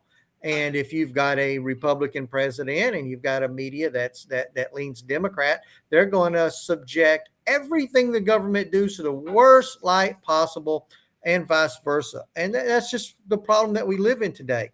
But it all stems, and make no mistake, it all stems from the sins of our government from generations ago and its ability to lie and cover up stories that it shouldn't have, taking advantage of the news media. And maybe we're all better for it. In a way, it gets us closer back to the way we were in 1776, where we looked at government and said, government bad, people good. Well, here I would posit this other side of the story to you. I think a lot of it comes from media misunderstanding and reporting on things they don't understand. Because one of the things that has just irked me as I watch the news, if there is a new procedure comes out to put an artificial heart in someone, they'll bring on heart surgeon after heart surgeon after heart surgeon to explain it to us. Now, I've watched several media outlets sitting there talking about Brent's battle in Najaf, for example, and they'll bring on an Air Force 3-star to tell me about it. What in the fuck does an Air Force 3-star know about kicking in a goddamn door? You know, he has no clue. He might be the guy you want to talk to if you need to strategically bomb any place off the planet. He might be the best guy in the world. He doesn't know fuck all about it. Nor does, he probably know anything about a Marine unit doing an amphibious landing anywhere on the planet at any time. Because they're boats and Air Force people are scared of boats. Yeah, no, that's a good point, Les. So I'm really rather upset with myself right now because I can't remember the journalist's name, but an American journalist who was in World War II as a journalist, Korea as a journalist, and Vietnam. And he said when he got to Vietnam, he was treated by the United States military as, quote unquote, a second enemy. And he said that was so very, very different than when he was in World War II. In World War II, with a declaration of war by by Congress, he said, I mean this. He tells you what campaigns. It was mostly Pacific, but I think he was in North Africa too. And he said that literally at regiment and division command, journalists were pulled in as quasi battle staff and were kept in the loop of the details of the upcoming battle. And the reason that was true was because there was censorship and everything had to be approved. So we said, hey, man, you're going to shape the story as you shape for the home front. But here's the thing. We're going to keep you in the loop. So we're going to keep you informed, right? And if you have questions, here's your liaison officer to better understand how to report this. Again, censorship. What's fascinating about that is that this same journalist said, looking back on his life, he said, I can't call World War II good journalism. It was necessary. It was necessary because we were in total war, but I won't call it good journalism. However, he also lamented the fact that journalism wasn't trusted by the troops, by any of the troops in Vietnam. And so you could see that they were shoved out. And that's why they reach out to, hey, we've got this infantry fight through this cemetery in Najaf. Please tell us, General of the Air Force, how this happens. And he's going to say, well, they're mixing their martinis all wrong. They've got umbrellas and it's an olive that goes in the martini. And what is he? That's bullshit. The Air Force fights and they bring an incredible value, an incredible professionalism to the fight. So I'm jabbing my Air Force buddies, but I love them. However, just as I don't talk about maneuver dynamics of an F-35 or the fuel, mixtures and logistics of, a C-17, they shouldn't speak of things that they don't know anything about. And you're right. The media is so desperate because they're outside the loop. Why are they outside the loop? because they have their own agenda and they will sell anyone down the river. And I can tell you exactly where the media distrust come from. Battle of Ap Bok, 1963 in Vietnam. Now, as military men, if I conduct an assault on a village, regardless of the losses I take, whether I lose all my transport, whether I lose half my guys, it doesn't matter. If I go in there, when I get there, I do exactly what I want to do. I stay exactly as long as I want to stay. I do what I want while I'm there, and I leave because the only reason I want to leave. Is that not victory? Does that not define victory? I imposed my will on the enemy. I did what I wanted to do. And if I left because I chose to leave. Nothing that the enemy did made me change what I wanted to do. That is victory, the very definition thereof. Well, I mean, I agree, but there's two other factors we have to take in effect. One, when you left, did you leave under pressure? And number two, I mean, I think it's fair to ask, you intervened in one way or another. There was an intervention. I mean by that, you came into the shop, whatever. What was the end result of that? You know, and maybe that's not the fairest question, because you can have good intentions by helping out your neighbor that go awry. So it may not be the best, the fairest measure, but I do think we have to say, okay, how successful was your intervention? Moreover, was your exit out of that, dynamic, out of that relationship, was your exit under pressure? Was it shameful? And because that's what I'm saying. That's why I use this battle as the example.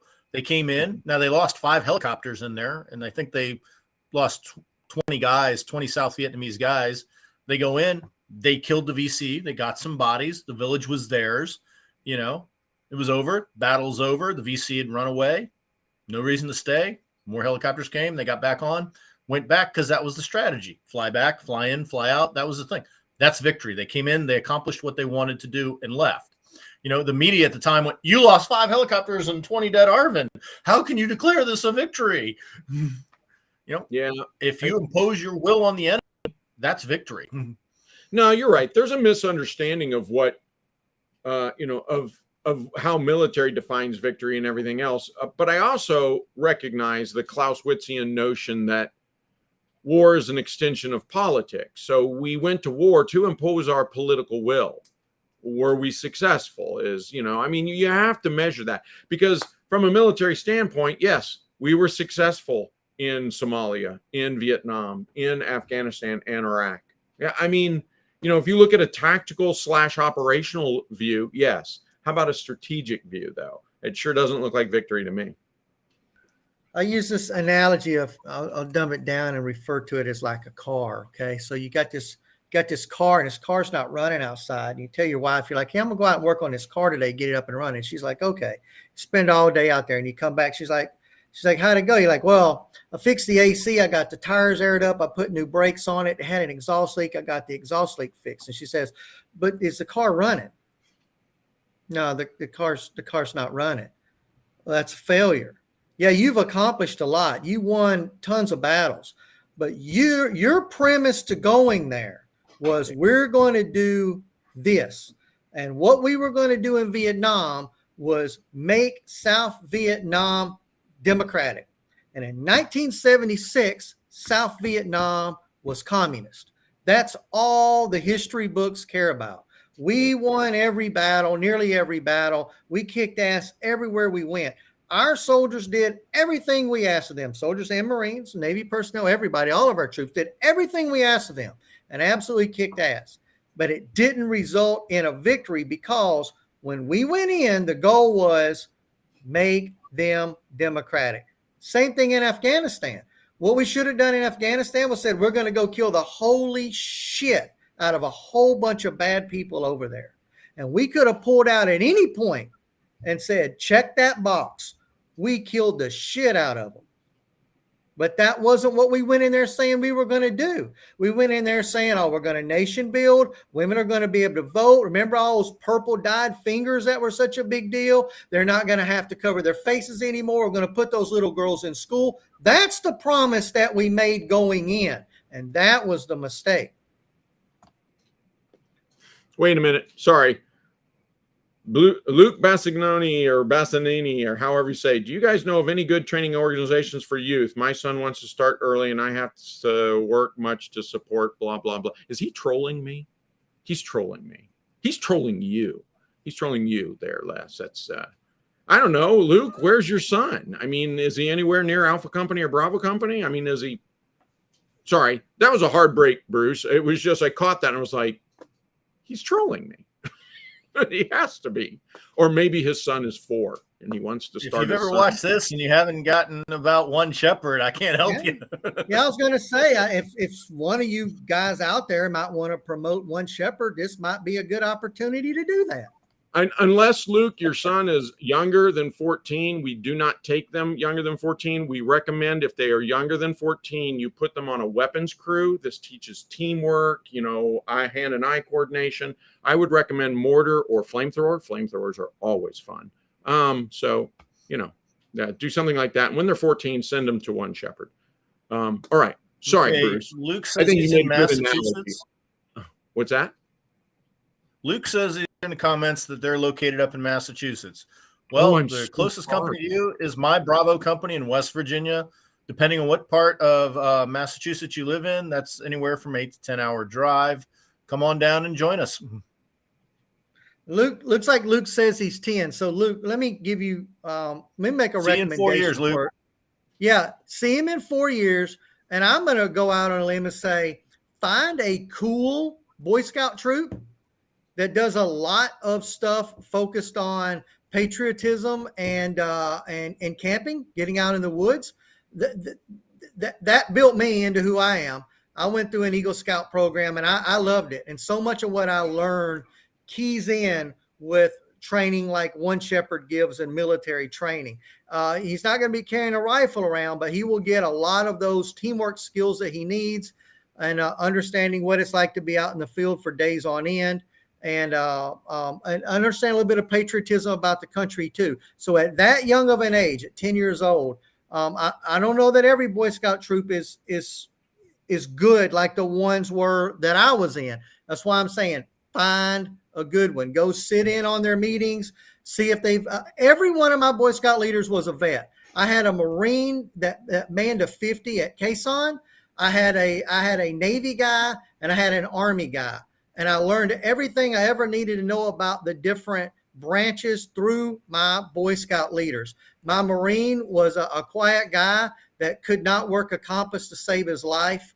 My Navy guy was super technical.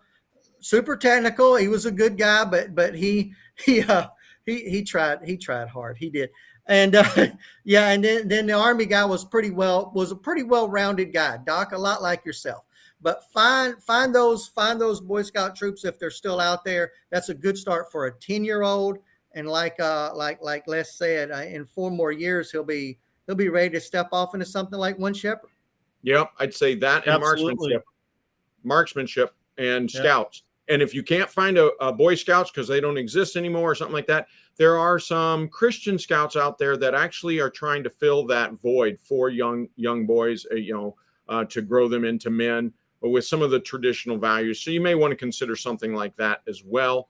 But yes, I'd say camping, get them out camping, get them out, all those skills.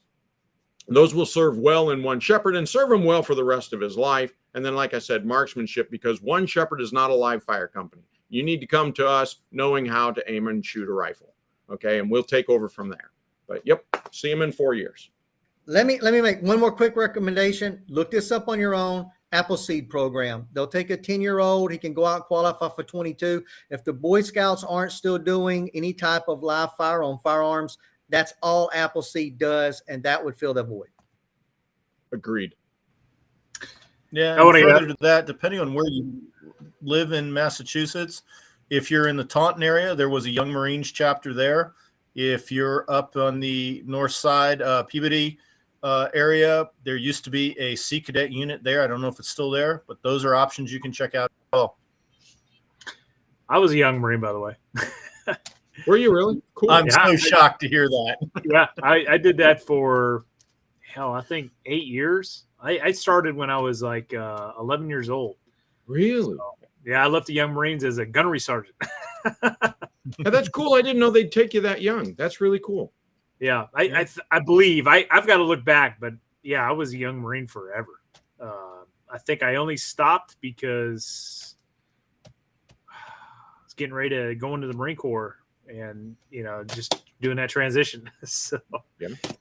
anyways, yeah, we kind of got sidetracked. So I do want to get We back. did, but that was a good sidetrack. Yeah.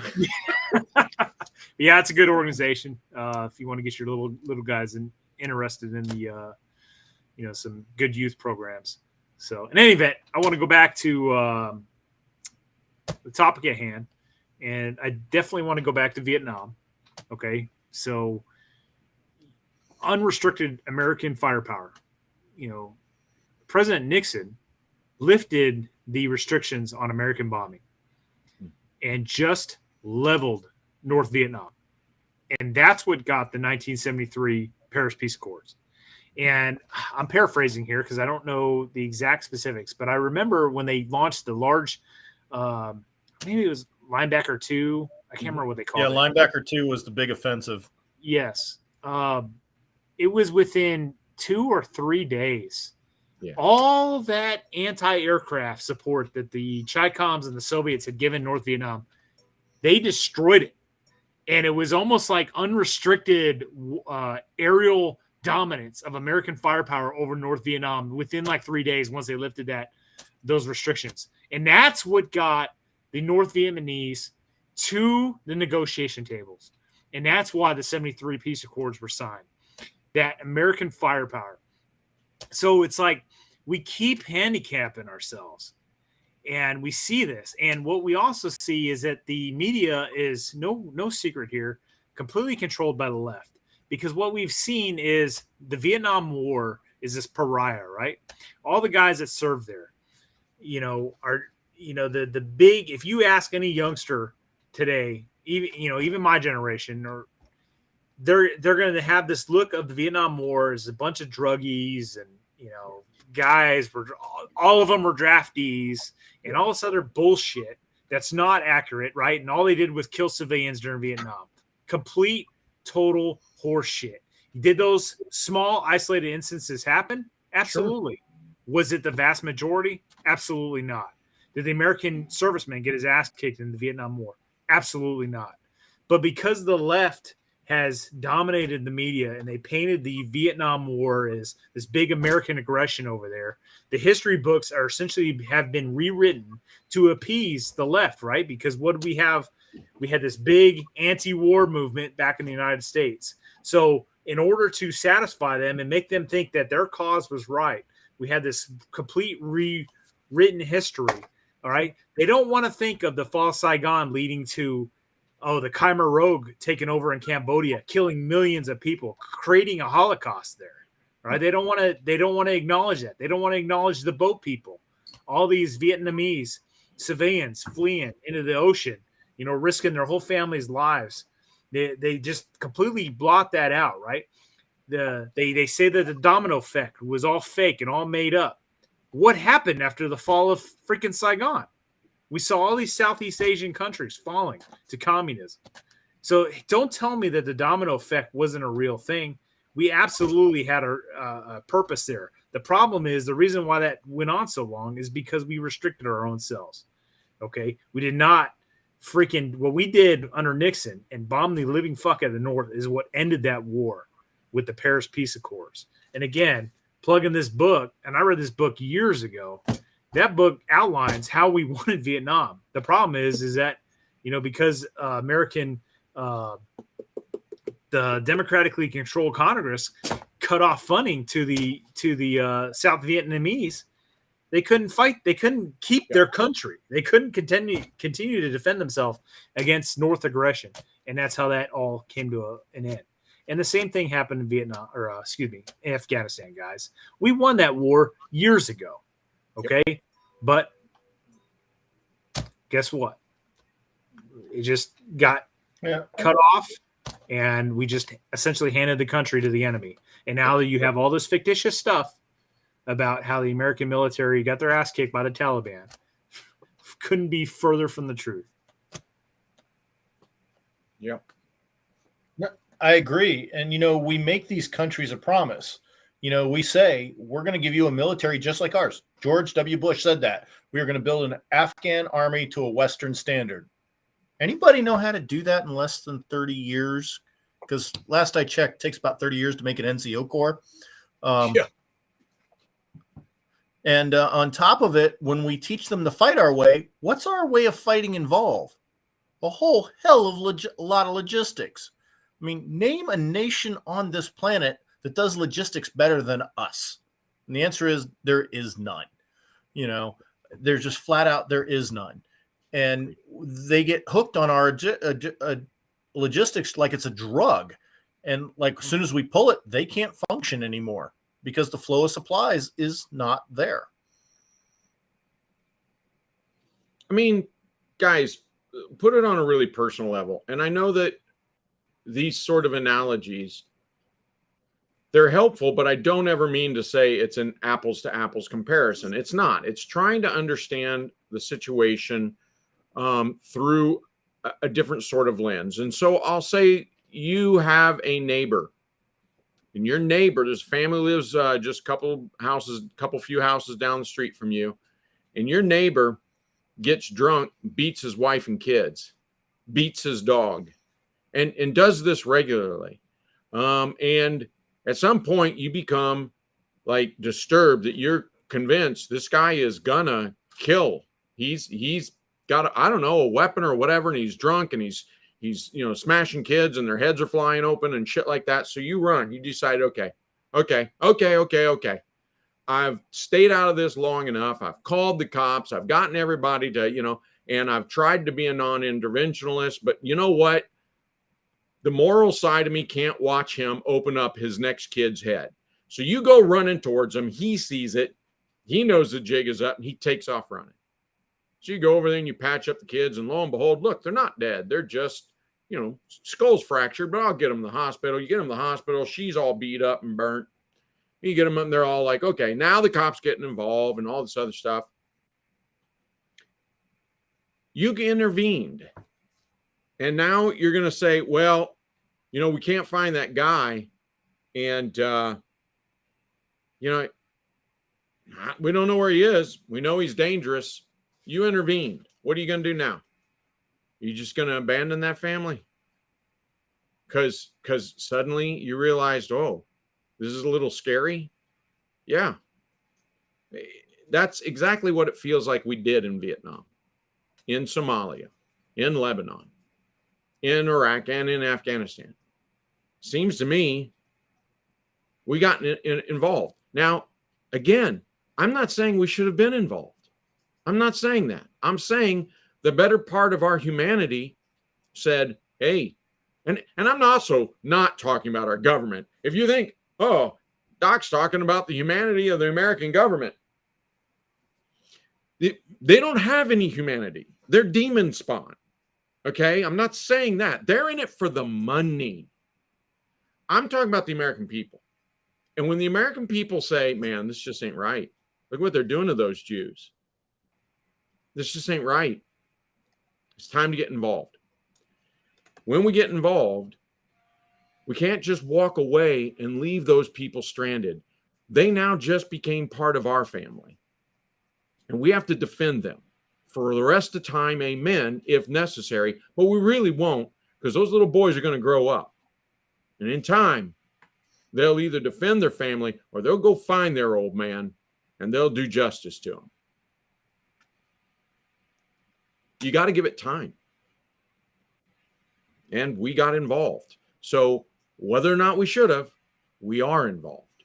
And then we betrayed everybody. And we didn't just betray that family. The cops got involved on our behalf as well. And other neighbors said, man, good on you. And they came and helped us out too. And they everybody put themselves at risk because we got involved. And they know we're good people. And they're like, well, dude, if he's getting involved, then I'm getting involved. And then we just cowardly turn tail and run. Because that's what this feels like. So we've talked a lot about like Afghanistan over the years. Let's focus specifically on what it is now, because I mean, here we are a year after the fact, and we got about 20 minutes left before we hit the two hour mark.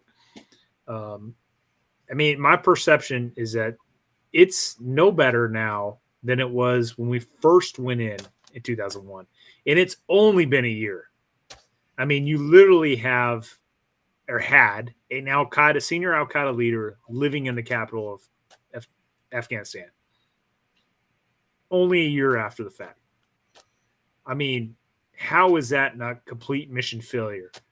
How politicians are deeming Afghanistan pullout a success is beyond me. And it just shows their bias for propping up left-wing ideology and agendas is when you can honestly look at that pullout in Afghanistan and say that was a mission success. That was catastrophic failure. I think we can take it a step further and we can say, what's the future of Afghanistan? Right now, they're basically where they were 20 years ago. And here's the question, Brent, you mentioned taking out head Al-Qaeda officials, Taliban officials, and in Afghanistan now. How long are we going to be allowed to continue to do that? Eventually, as the Taliban grows stronger and stronger and stronger foothold in Afghanistan and becomes a leading political or a leading power within that nation, and their pressures put on the government of Afghanistan, will Afghanistan say, hey, you don't fly your drones over here anymore? I'm sure that's going to be the next step. Now, we may continue to do it anyway, but to what point? And will Afghanistan become a haven for the Taliban, much as how they wanted it to be in Syria and I suppose even Iraq to a point that's not materialized, but they love to take up as much of this terrain as they could and have as much control over it as they could. At what point do we say, well, we're not involved in that over there anymore, so we're not going to work as hard to deter them from establishing a base there? I know that I was listening to a guy that was talking about just in the last year, one of the major changes we've seen in Afghanistan from our government's perspective. And that's that we don't know what's going on into that country like we used to. If what we knew 2 years ago was 100%, we're at about 20% right now. That's our capability over there by not having people on the ground and by only doing stuff through monitoring communications, monitoring movement through the air. Our ability to monitor what's happening in Afghanistan in terms of what enemy units whose interest is anti-U.S. are doing is about 20% of what it was just a little over a year ago. And it's not going to get better. And I don't see the Afghanistan government, as it's continuing to change more and more and more old school Islam rules, becoming more friendly to the U.S. I think they're going to go the opposite way. They're going to go down the other road. So I think that and in terms of women's rights, forget about it. That's done. Voting, that's done. That we did nothing more than to spend 20 years teasing a generation, going, this is what it could be, and then taking it right away from them and going, but that's not going to be your future. All right, guys, we got just about like 16 minutes left. I'm going to wrap this up because we're almost at the 2 hour mark. So I'm going to go around the horn, starting with Les. Just final thoughts on, Afghanistan a year later, just summarizing everything we've talked about and, what's your outlook on Afghanistan going forward. So Les, you got the con.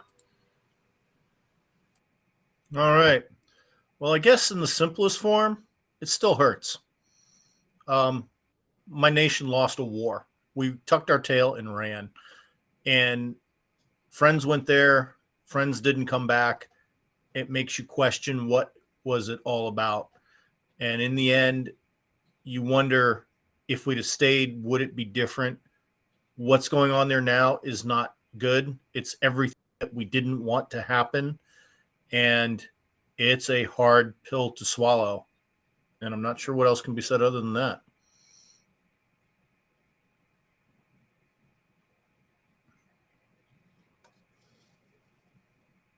I didn't realize you were coming back to me so soon.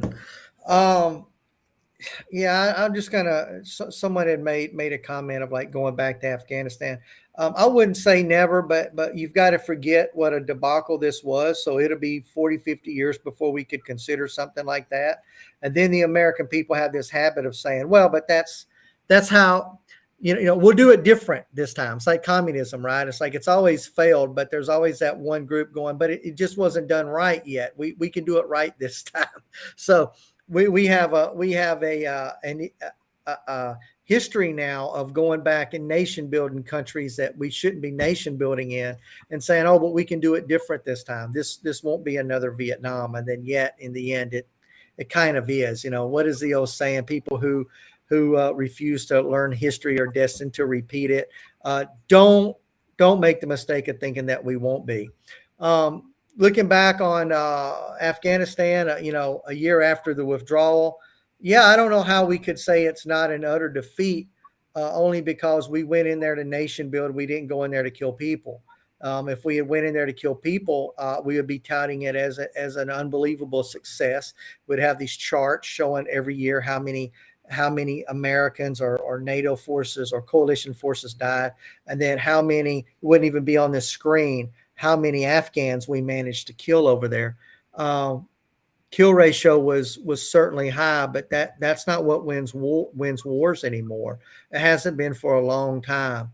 My boss, who's a Marine, has this saying at work, and I didn't like it at first when I started working with him 20 years ago, but he said, perception is reality.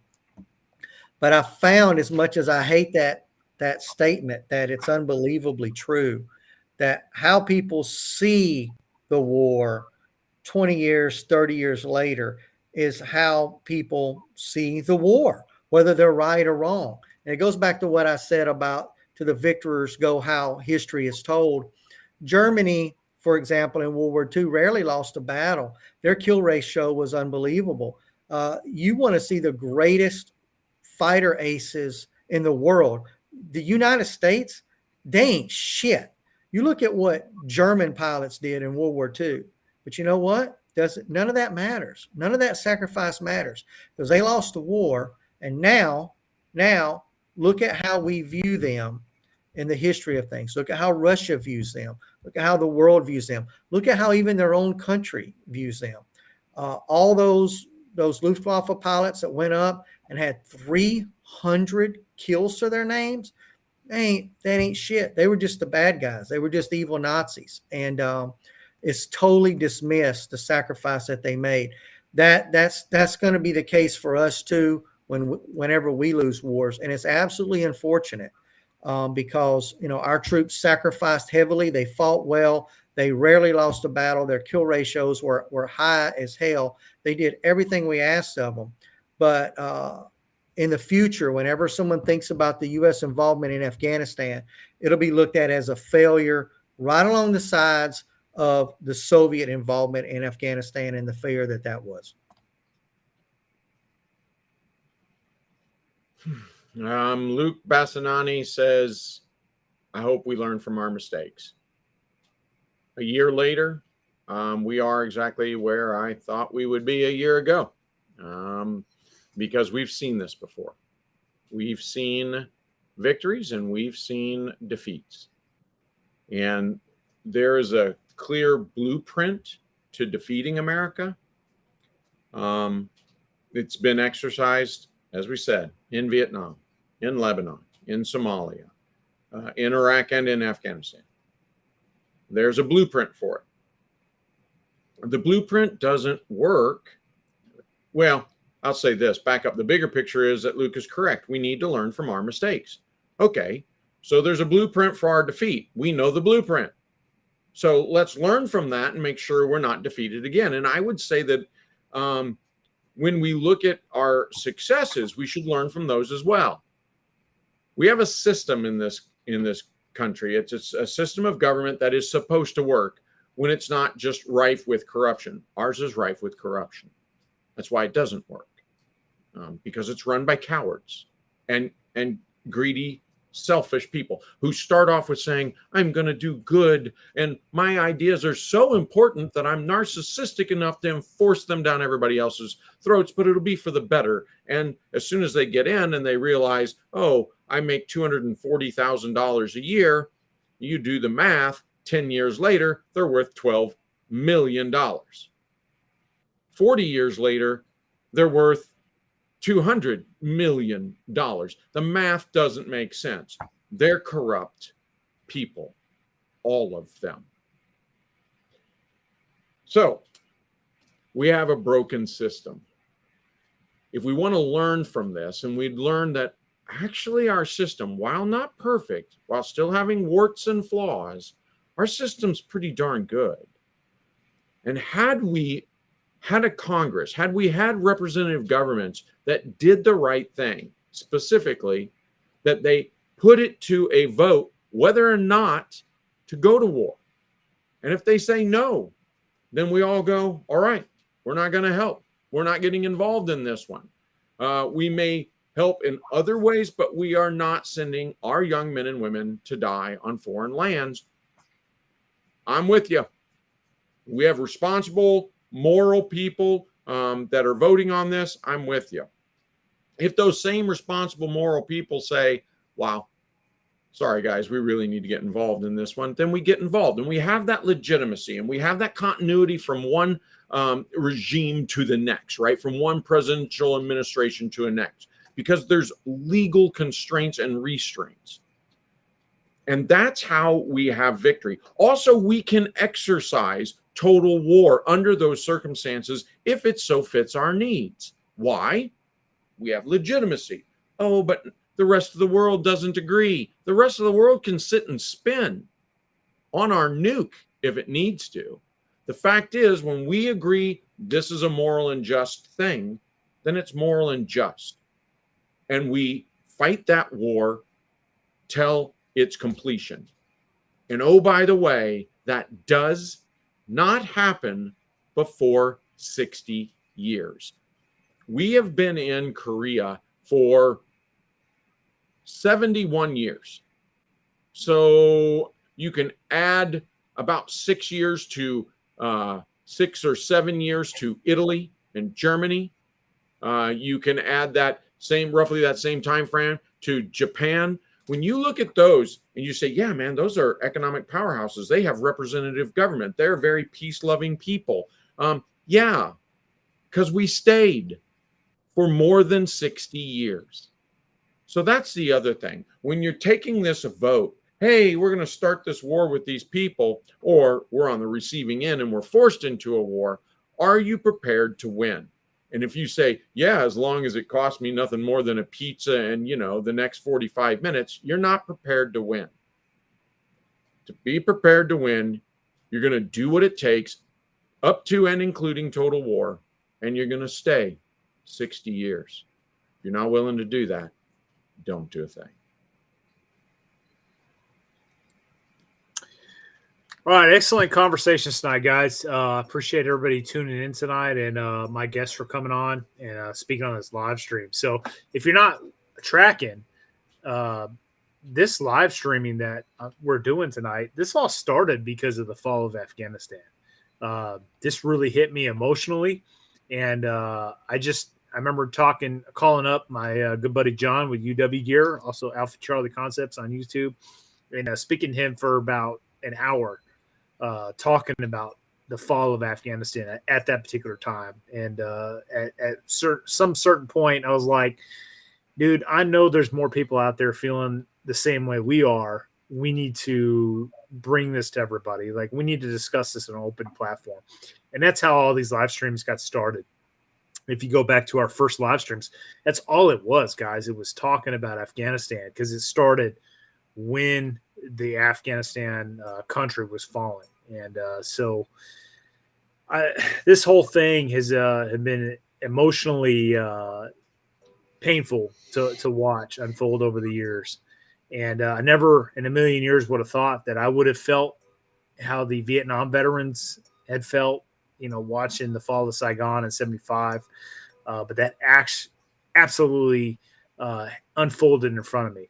And being an Afghanistan veteran, I could tell you with 100% certainty, I feel betrayed. Absolutely 100%. And I don't feel betrayed by my fellow servicemen. I feel betrayed by the politicians that led us down this path. Because as we've heard the saying over and over, history repeats itself. And it absolutely has repeated itself. We made multiple mentions tonight of the Vietnam War. And we saw what happened as a result of South Vietnam falling to the communists. And all we've seen over history has shown us that anytime we do not stay the course and we allow the enemy to succeed, it never materializes for us in our favor. All right. We cut off the people, the guys that hit the beaches in Cuba at the Bay of Pigs. We did not support them like we promised. And guess what? Castro's army completely annihilated those guys and imprisoned them. They're probably still in prison if they're still alive. And Cuba is still communist today. All right. Vietnam is still communist today. Now, somehow, some way, Vietnam regards China as more of an enemy than us. So there's some cooperation there today, but it's still a communist country. All right. North Korea is still a communist country today. Anytime we do not stay the course, anytime we do not wage total war, it never works out for us, guys. So here we are 1 year later. Afghanistan is reverting to exactly what it was before, a terrorist safe haven. I take comfort in knowing that in the 20 years I spent hooking and jabbing with terrorists over in Iraq and Afghanistan, the mainland United States has not had to suffer another 9/11 style attack. But my fear is my son, who's only about 10 years old now, is going to be picking up where I left off because we did not stay the course, because we did not make sure that those countries were not allowed to be terrorist hotbeds. And that's exactly what we're seeing Afghanistan unfolding into now, is another terrorist hotbed. So God forbid we have another 9/11 style attack. Unfortunately, that's exactly what it is now. It's no different than what it was in 2001. So that's the legacy that's going to be moving forward. And unfortunately, we do not learn our lessons from history. And who knows what the future is going to bring us, but I don't think it's bright. So again, everybody, I appreciate everybody jumping on tonight and participating in this discussion. Do I have any saved rounds for my panelists? No? All right, guys. Well, we're just about at the 2 hour mark. It's been a great stream tonight. Appreciate everybody jumping on. As always, Semper Fidelis, keep fighting the good fight, and I'll see you next time.